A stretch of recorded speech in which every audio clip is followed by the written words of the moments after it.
आज हम स्टार्ट करेंगे रोग एवं रोगी परीक्षा। देखो कल पिछला लेक्चर जो हमने कल अपलोड किया था वो उसमें हमने रोग निदान परिचय बता दिया था।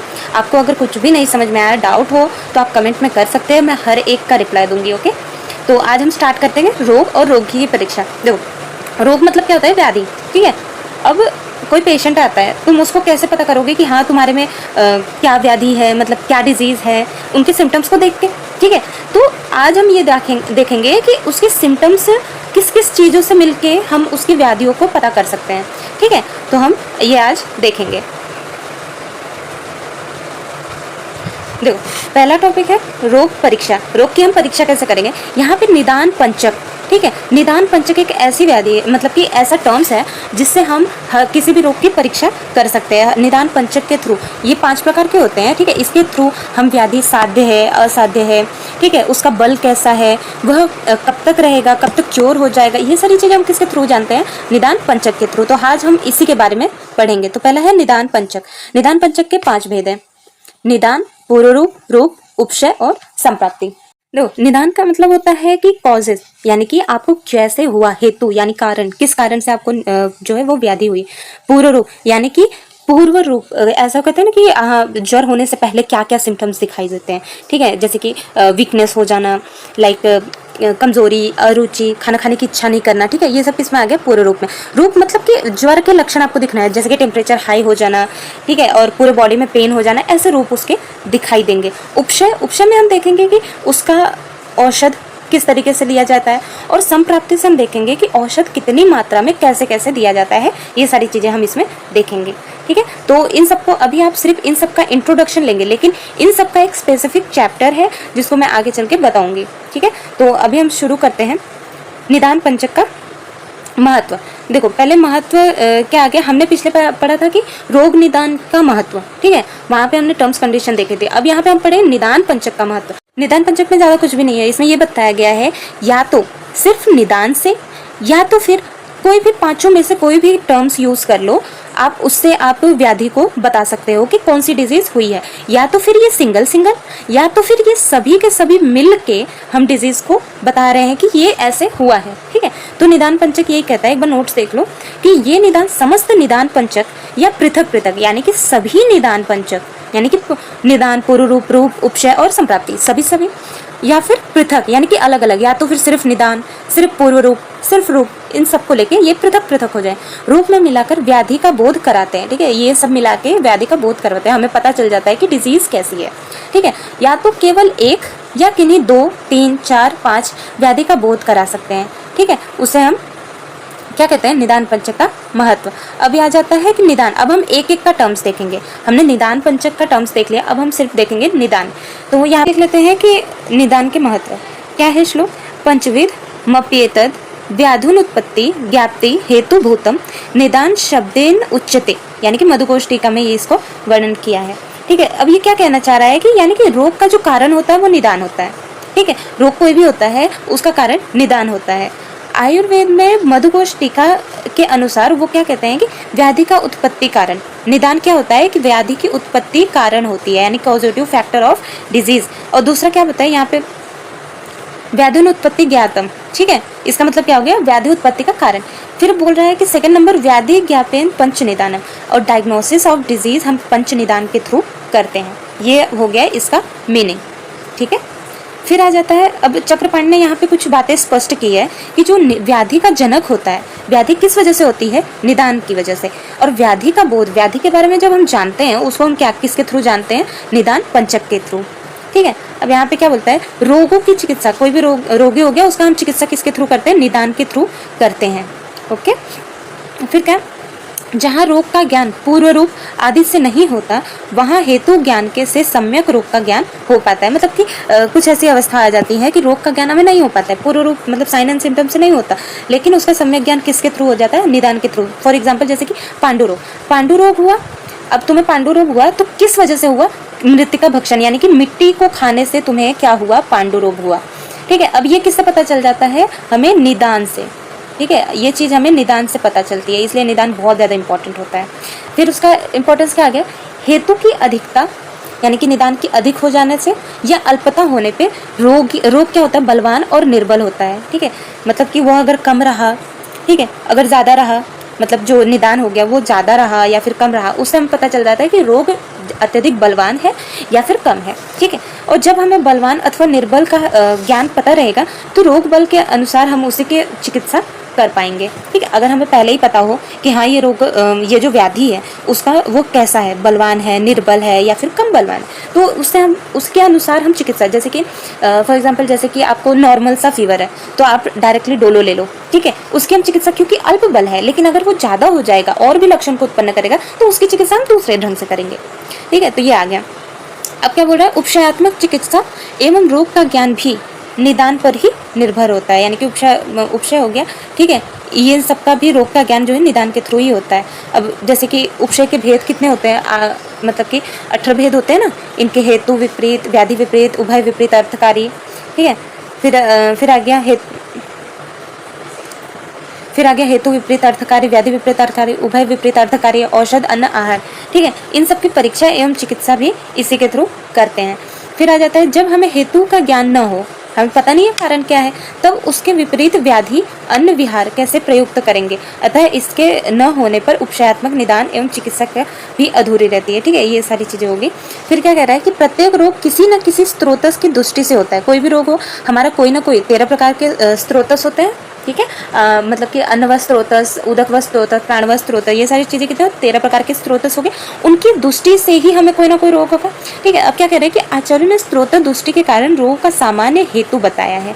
अब यहाँ पे उन्होंने सामान्य हेतु बता दिया है। स्रोत दृष्टि निदान के विशिष्ट अंश से उत्पन्न होता है। ठीक है, जिससे हेतु के द्वारा भावी रोग का अनुमान हम कर सकते हैं कि हाँ इस स्रोत की दृष्टि हुई है तो ये हो सकता है। ये किसके थ्रू, अनुमान के थ्रू हम बता सकते हैं।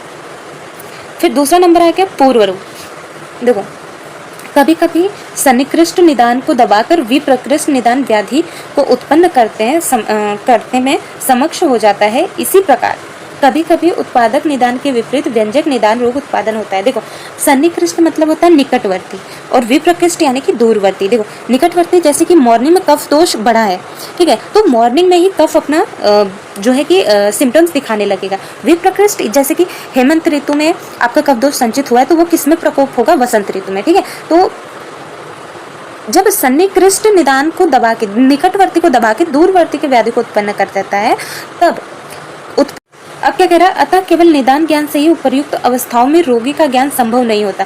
ठीक है, आप निदान के थ्रू सिर्फ ये चीजें नहीं बता सकते, उसमें आपको पूर्व रूप का ज्ञान होना बहुत ज्यादा आवश्यक होता है। ठीक है, फिर नेक्स्ट पॉइंट क्या कह रहा है कि रोग के साध्य असाध्य, ठीक है, पूर्व रूप के थ्रू ही पता चलता है कि रोग कौन सा है, साध्य है, असाध्य, मतलब इजीली क्योर हो सकता है, इजीली नहीं हो सकता है, ये सारी चीजें आपको पूर्व रूप के थ्रू पता चलेगा। यदि पूर्व अवस्था में रोग का संपूर्ण लक्षण उपस्थित हो तो वह रोग असाध्य। अब पहले ही पता चल जाए कि जो रोग है उसके सारे सिम्टम, सारे लक्षण पता चल जाए, अगर प्रारंभिक स्टेज में हो, ठीक है, अर्ली स्टेज में हो तो इजीली हम क्योर कर सकते हैं, लेकिन प्रारंभिक स्टेज में ही वह सारे लक्षण उत्पन्न करिए तो वो क्या हो जाएगा, असाध्य हो जाएगा, उसको हम क्योर नहीं कर पाएंगे। ठीक है, अब यहाँ पे आचार्य सुश्रुत ने वातिक ज्वर बताया है। ठीक है, वातिक ज्वर का जो पूर्व अवस्था होता है, वातिक ज्वर आपको हो रहा है तो आपके वो सिम्टम्स दिखेंगे, तो उस टाइम पे क्या करो, घृत पान करवा दो, घृत पान करवा दो, उससे क्या होगा, आप ठीक हो जाओगे। तो ये अर्ली स्टेज में, लेकिन अगर यही जब अर्ली स्टेज में सारे ही लक्षण दिख जाए तो वह रोग असाध्य हो जाएगा। ठीक है, फिर बताया है कि अधोग रक्तपित्त और हरिद्रा में, ठीक है, इनमें भी निदान के पूर्व रूप का ज्ञान होना आवश्यक होता है। फिर उन्होंने बताया कि सुख साध्यता, तुच्छ साध्य, असाध्यता, ठीक है, इनका ज्ञान, व्याधि बल के पूर्व रूप का ज्ञान आवश्यक होता है। हमें याद रखना, जब अगर निदान है, ठीक है, चलो निदान आया, निदान में हमें वो चीज़ देखना है कारण कि क्यों हुआ है। ठीक है, ये बहुत ज़्यादा टर्म्स इंपॉर्टेंट है, क्योंकि आप जब इसका सेकंड वॉल्यूम, जब सारे डिजीज मैं आपको बताऊंगी तो वहाँ पे इन सब का बहुत ज़्यादा यूजफुल है, क्यों, निदान, पूर्व रूप, संप्राप्ति, रूप, ठीक है, ये सारी चीज़ें बहुत ज़्यादा इंपॉर्टेंट है, इसलिए मैं अब भी से ही निदान पंचक बता रही हूँ जिससे आपको क्लियर हो जाए, क्योंकि आगे की चीज़ें आपको इसी पे ही बेस पढ़ने हैं। ठीक है, फिर आ जाता है अगर हमें सुख साध्य, कृत साध्य, ठीक है, इन सब सपोज दैट कि निदान में आप क्या देखते हो कि हमारे कारण है, ठीक है, कोई भी रोग है उसका कारण हम बताते हैं, लेकिन पूर्व रूप जो होती है उसमें हम सुख साध्य, असाध्य, कृच्छ साध्य, ये सारे टर्म, ठीक है, ये सारी चीज़ें हम किस में पढ़ते हैं, पूर्व रूप के थ्रू पता चलता है कि यह रोग साध्य है या असाध्य है। हम इजीली इसको सुख साध्य है क्योर कर पाएंगे या नहीं कर पाएंगे।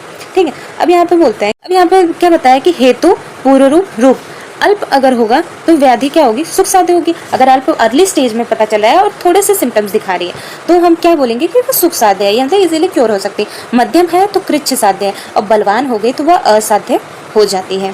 फिर आ जाता है नेक्स्ट पॉइंट, क्या है, व्याधि के बल का ज्ञान पूर्व रूप। बल का ज्ञान याद रखना बहुत ज़्यादा इंपॉर्टेंट है। व्याधि के बल का ज्ञान हमें पूर्व रूप के थ्रू ही पता चलता है। थर्ड वन आ गया रूप।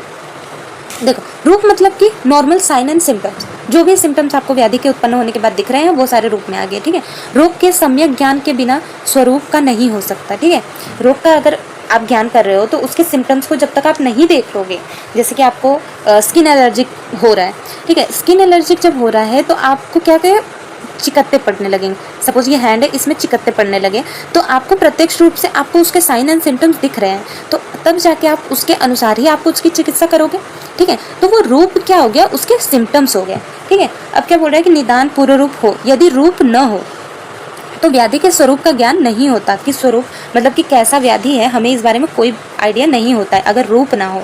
ठीक है, रोग के कुछ लक्षण पूर्व रूप अवस्था में व्यक्त हो जाते हैं। मतलब कुछ ऐसे रोग होते हैं कि उसके कुछ लक्षण पहले अर्ली स्टेज में दिखने शुरू हो जाते हैं, लेकिन हम नॉर्मली मेडिसिन लेके उसको हम क्योर कर लेते हैं। अगर क्योर होगा ठीक है, लेकिन वो जब उभारता है तो बहुत ज़्यादा मतलब बहुत डेंजरस व्याधि उत्पन्न हो सकती है। ठीक है, तो ये बता रहा है। तो यथार्थ ज्ञान के लिए रूप आवश्यक होता है। आपको कोई भी ज्ञान करना हो तो रूप जरूरी है। ठीक है, फिर क्या बोल रहा है कि व्याधि साध्य असाध्यता का ज्ञान इसी से होता है। अब साध्य असाध्य हमने पूर्व रूप में देखा, अब रूप में हमें लक्षण दिखाए, तब उस हिसाब से हम देखेंगे कि जिस रोग में मतलब कि अल्प है तो वो साध्य है। अगर संपूर्ण लक्षण को सन्निपातित ज्वर, जैसे कि सन्निपातित ज्वर है, उन सब में क्या हो गया, संपूर्ण लक्षण वो दिखा रहे हैं तो क्या हो गया, असाध्य हो गया। ये पूर्व रूप के बाद का जो स्टेज होता है वह रूप होता है। ठीक है, फिर नेक्स्ट पॉइंट आ गया, रोग के सम्यक निदान के पूर्व अथवा गुण व्याधियों के लक्षण के आधार पर लाक्षणिक चिकित्सा की जाती है। अब देखो, इसमें क्या हो जाता है कि हमारे जो निदान पूर्व है, ठीक है, मतलब कुछ ऐसी व्याधियाँ, गुण व्याधियाँ मतलब कि कुछ ऐसी व्याधियाँ जो हमारे शरीर में छिपी हुई होती हैं, इजीली हम उसको नहीं निकाल सकते, हमें नहीं पता है। ठीक है, लेकिन जब वो अत्यधिक बढ़ जाती हैं तब हमारे शरीर में सिम्टम्स को उत्पन्न करती है। तो कुछ व्याधियां जो गुण होती है यानी कि छिपी हुई होती है, उनके लक्षणों के आधार पर जो चिकित्सा की जाती है वो किसके अनुसार होती है, रोग के अनुसार। फिर नेक्स्ट आ जाता है, एक ही लक्षण दूसरे समूह के साथ ज्वर को बताता है। ठीक है, एक ही लक्षण जो होते हैं, एक लक्षण दूसरे समूह के साथ ज्वर को बताता है। यानी कि कोई आपको एक डिजीज हुई है, ठीक है, कोई भी एक डिजीज हुई है, उसी में आपको ज्वर भी आ गया, ठीक है, फीवर भी आ गया, तो उसके समूहों के साथ ज्वर का आना, ठीक है, या फिर अन्य दूसरे समूह के साथ राज्य क्षमा करें तथा विभिन्न समूह के साथ अतिसार, बहुत सारे समूह के साथ अतिसार कर लेता है या फिर दूसरे समूह के साथ आपको राज्य क्षमा हो जाता है। तो ये सारी चीजें आदि रोग को बताता है कौन, रूप। फिर क्या बोल रहे हैं कि व्याधि के बल के अनुसार औषधि का प्रयोग करें। ठीक है, अगर अल्प बल है तो उसके कम डोजेज वाला औषधि देंगे, अगर ज्यादा है तो हाई डोजेज वाली औषधियां देंगे। ठीक है, फिर क्या बोल रहा है कि व्याधि बल का ज्ञान रूप पर ही निर्भर होता है। फिर आ जाता है उपशय। अब देखो, उपशय में क्या बोलते हैं, गुण लक्षणों वाले व्याधियों का ज्ञान उपशय और अनुपशय द्वारा किया जाता है। कुछ व्याधियां जो हमारे शरीर में छिपी हुई होती हैं उसका ज्ञान हम उपशय और अनुपशय के से प्राप्त कर सकते हैं। देखो, अनुपशय भी एक तरफ से निदान ही है, निदान का, लेकिन इसको उपशय में रखा गया है। ठीक है, फिर उसके बाद क्या रहा है कि उपशय व्याधि के सापेक्ष निदान के साथ साथ उसकी प्रकृति का भी ज्ञान कराता है। यानी कि जो आप उपशय हो गया, कोई व्याधि हुई हो, उसका निदान के साथ साथ वो आपकी क्या प्रकृति भी बताता है कि वो व्याधि कैसी है, किस स्वभाव की किस प्रकृति की, किस स्वभाव की व्याधि है। फिर आ जाता है उपशय के रोग के साथ चिकित्सा का अंग है। ठीक है, उपशय रोग का भी एक चिकित्सा है अगर आप चिकित्सा करते हो, जैसे कि अब यहाँ लास्ट वन आ जाता है संप्राप्ति। देखो, संप्राप्ति मतलब कि व्याधि चिकित्सा जब हम करते हैं, दोष, दुष्य, अधिष्ठान, प्रकृति, इनका ज्ञान होना आवश्यक है। बिना इसके आप मतलब चिकित्सा कर ही नहीं पाओगे। ठीक है, तो संपूर्ण ज्ञान संप्राप्ति के द्वारा ही होता है। संप्राप्ति हमें बताता है कि हमारे शरीर में कैसे कैसे वो व्याधि गई, कैसे कैसे उसने अपने कॉज सिम्टम्स यूज मतलब कि सिम्टम्स दिखाए, लाइक इस तरह से। फिर क्या कह रहा है कि रोग और रोगी के बल के लिए संप्राप्ति ज्ञान बहुत ही ज्यादा आवश्यक है। ठीक है, रोग का बल क्या है, रोगी का बल क्या है, जो पेशेंट है उसका बल क्या है, यह किसके थ्रू होता है, संप्राप्ति के थ्रू प्राप्त होता है। फिर क्या आ जाता है, काल संप्राप्ति ज्ञान के द्वारा औषध काल का निर्धारण किया जाता है। अब हमें पता है कि संप्राप्ति आ गई है, संप्राप्ति 5वीं लास्ट स्टेज है, ठीक है। उस समय क्या औषध का काल, यानी कि आपको कब कब उस औषध को देना है वो हम संप्राप्ति के थ्रू ही पता कर सकते हैं। फिर क्या है, दोषों के अंशांश कल्पना की आवश्यकता है, जो विकल्प संप्राप्ति द्वारा ही संभव होता है। इस प्रकार व्याधियों का ज्ञान पांचों अलग अलग या एक साथ रोग का ज्ञान में सहायता करती है। तो यानी कि ये जो व्याधियां हो जाती हैं अलग अलग मिलके या तो फिर एक ही साथ मिलके हर व्याधि की चिकित्सा, रोगों का ज्ञान करवाती है और उनकी चिकित्सा करने में हेल्प होता है। तो यहाँ पे आपका लेक्चर समाप्त होता है। तो मिलते हैं नेक्स्ट लेक्चर में।